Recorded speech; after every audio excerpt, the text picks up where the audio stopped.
أو الرد من الفنانة ياسمين عبد العزيز على خيانة أحمد العوضي ليها مع فنانة كبيرة.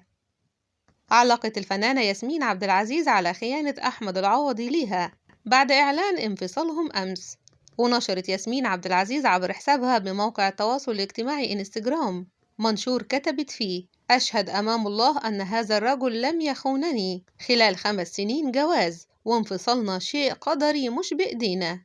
وكانت انتشرت أنباء إن طلاق الثنائي جاء بعد خيانة الفنان أحمد العوضي لزوجته الفنانة ياسمين عبد العزيز، وإن الفنانة تم إرسال فيديو ليها بيوضح الخيانة يوم عيد ميلادها، الشيء اللي نفته ياسمين عبد العزيز نهائياً.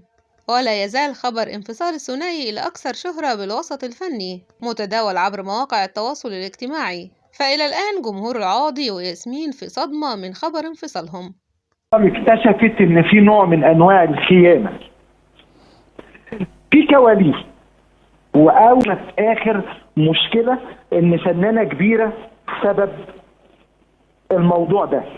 وعشان كده ياسمين عبد العزيز ما حضرتش العرض الخاص في فيلم الإسكندرية.